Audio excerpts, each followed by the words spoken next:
I was watching the news the other day and I see this lady, she's burdened. She's crying and she's sad because she can't provide her kids with a Christmas dinner and she can't buy them gifts. And you look on the television and you see these kids and they've got video games, they've got nice clothes, there's a big screen TV in the background, and she's dressed fairly well also. And it dawned on me that this is the heart of our society. Like, we've just kind of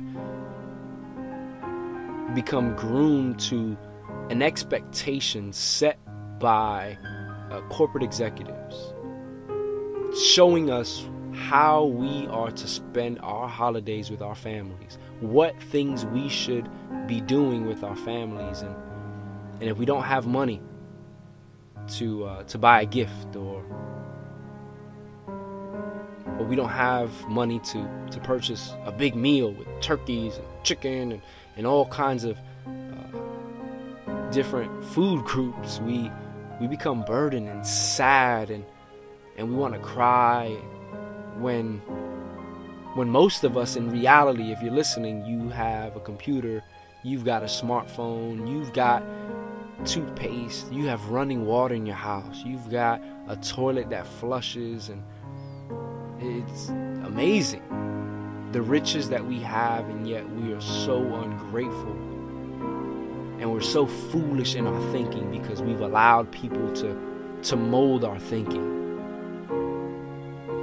You know, we designate certain times as holidays, and I'm grateful that we have universally recognized holidays in order to spend time with our families. I think that's great.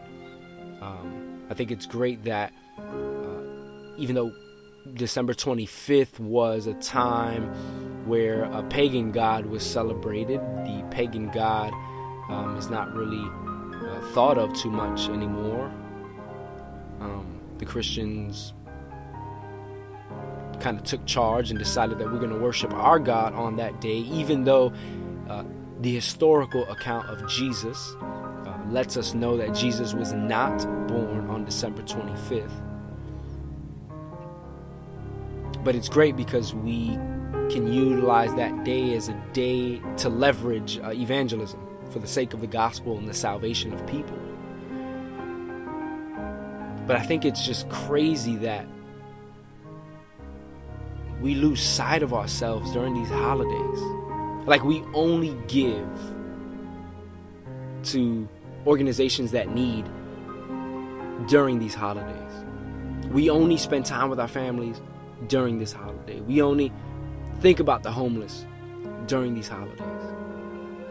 Yet my question is, where were you in April? Where were you in May, June, July? Where were you when I needed an ear to hear? Where were you when I needed a meal to eat? Where were you where I needed a gift to reassure me that everything was going to be okay? Where were you? You know, these things should burden us because we should be people that love throughout the year. And if you call yourself a Christian, we should be even more burdened because we should be demonstrating the love of Jesus, spreading the gospel to a people who are broken and lost. Spread the message of this good news. Sing not Christmas carols only during the season, but sing songs of worship every day. Out of gratitude and out of hope. Yet we just fall into the cycle of every year doing the same exact thing. And then New Year's comes around and we acted holier than thou during the holiday season, Thanksgiving and Christmas. And then New Year's comes around and we just go right back to living lifestyles that are promiscuous, living lifestyles that, we have to lie to our kids about who we are because they see us as one way, and now suddenly they see us drunk and all drugged up, and they can't believe what they're seeing. And we're setting a false example. Jesus in Mark chapter 7, quoting God in the book of Isaiah, when he said, "Your lips worship me, but your hearts are far from me." And it seems that is the true heart of the holiday season. That our lips would say we love our families, that our lips would say that we love God, our lips would say we're grateful, our lips would say we honor Jesus, but our hearts would speak volumes in the opposite direction.